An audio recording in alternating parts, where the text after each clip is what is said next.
నేను మిత్రులందరినీ కోరుతా ఉన్నా, ముఖ్యంగా ఉమ్మడి వరంగల్ జిల్లా మిత్రులు, పక్కనే ఉన్న కరీంనగర్ జిల్లా మిత్రులను కూడా కోరుతా ఉన్నా, ఎవరికి ఏ వాహనం అందుబాటులో ఉంటే ఆ వాహనం తీసుకొని వచ్చేయండి. మీరు కొంతమంది దగ్గరున్న వాళ్ళు మోటార్ సైకిల్ మీద కూడా వస్తారు. హుస్నాబాదు హుజురాబాద్ వాళ్ళు పెద్ద ఎత్తున మోటార్ సైకిల్ మీద కూడా రావడానికి ఏర్పాట్లు చేసుకుంటా ఉన్నారు. జాగ్రత్తగా రండి. కానీ ఎవరికి ఏ చిన్న వాహనం దొరికినా అందుబాటులో ఉన్న వాళ్ళు రండి. నాకు పొద్దున్నే ఈరోజు ఒక దృశ్యం చూస్తే చాలా గొప్పగా అనిపించింది. మళ్ళీ ఉద్యమం నాటి రోజులు గుర్తొచ్చినాయి. ఇక్కడ వరంగల్లో సభలు జరిగినప్పుడు గతంలో నర్సంపేట నుంచి అదేవిధంగా పరకాల నుంచి ఆ ప్రభ బండ్లు వచ్చేది పెద్ద ఎత్తున. అట్లాగే మళ్ళొక్కసారి ఈరోజు సూర్యాపేటలో బయలుదేరినారు. అప్పుడెప్పుడో బండి యాదగిరి గారు పాట రాసినారు, బండెనక బండి గట్టి అందరం పోదాం బయలుదేరని. మరి అదే పద్ధతుల్లో బండెనక బండి గట్టి ఇవాళ సూర్యాపేట జిల్లా రైతన్నలు అక్కడ సూర్యాపేట జిల్లా కేంద్రం నుంచి పెద్ద ఎత్తున బయలుదేరి వాళ్ళు వస్తూ ఉన్నారు. ఇవాళ సాయంత్రం తొర్రూరు కూడా చేరుకుంటున్నారు. మధ్యాహ్నం 4 గంటల వరకు దంతాలపల్లి, తర్వాత 6-6:30 వరకు తొర్రూరు కూడా చేరుకుంటా ఉన్నారు. ఎడ్ల బండ్లు మొత్తం ఎడ్ల బండ్లు అక్కడి నుంచి ఇక్కడి వరకు ఎండపొడ తలగకుండా పొద్దున 9 లోపల ఆగుతున్నారు. మళ్ళా సాయంత్రం 4కి బయలుదేరి సూర్యాపేట నుంచి బయలుదేరి ఉద్యమ స్ఫూర్తి చాటుతూ రైతాంగానికి కేసీఆర్ గారి మీద ఉన్న ప్రేమను చాటుతూ అక్కడి నుంచి బయలుదేరి ఇక్కడ దాకా వస్తూ ఉన్నారు. మరి వారిని చూసి మనందరం కూడా నేర్చుకోవాలి. 60 లక్షల మంది గులాబీ దండు ఏదైతే ఉన్నదో వారందరికీ నా ప్రార్థన, ఇంతకు మించిన పని మనందరికీ కూడా ఏమీ లేదు. కాబట్టి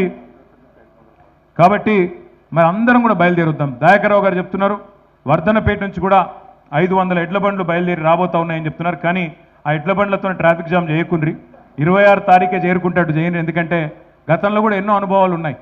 వరంగల్లో సభ జరిగింది అంటే జనగామ దాకా ట్రాఫిక్ జామ్ అయిన సందర్భం మీరే రిపోర్ట్ చేసినారు. అట్లా కాకుండా ఈసారి పద్ధతిగానే ప్లాన్ చేసుకుంటున్నాం. 2000 మంది వాలంటీర్లను పెట్టుకున్నాం.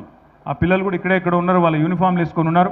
2000 మంది వాలంటీర్లు ప్రత్యేకంగా ఇప్పుడు ఇక్కడికి వచ్చినప్పుడు చూసుకుంటూ వచ్చినాం. చిన్న చిన్న కల్వర్ట్లు ఉన్నాయి.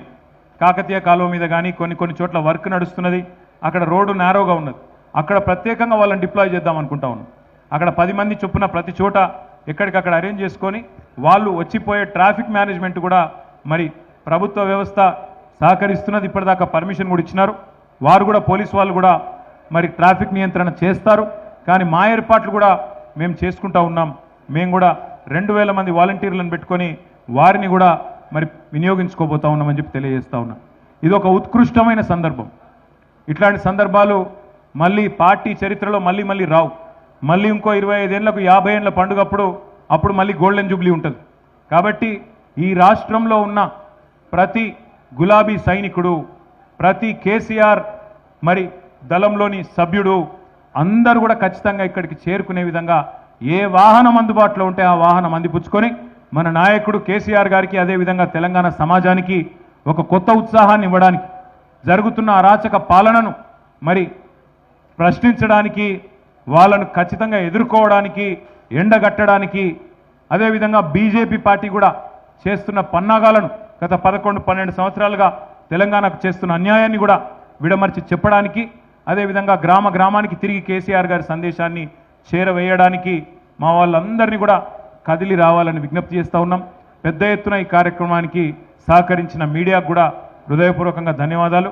మరి కేసీఆర్ గారు బహుశా దాదాపు 4:30 గంటలకే ఇక్కడ చేరుకుంటారు. చేరుకొని 5-5:30 గంటలకి సమావేశం ప్రారంభమవుతుంది. అందుకే మనందరం కూడా ఖచ్చితంగా కేసీఆర్ గారు చేరుకునే టైంకి మనందరం కూడా చేరుకోవాలి. 4:30 గంటలకి 4-4:30 గంటలకు చేరుకొని ముందు రెడీగా ఉంటేనే సార్ కూడా వస్తారు. సార్ ఎట్లాగూ హెలికాప్టర్ ద్వారానే వస్తున్నారు కాబట్టి మరి వారికి అన్ని అరేంజ్మెంట్లు కూడా చేయడం జరిగింది. టైంకి వస్తారు.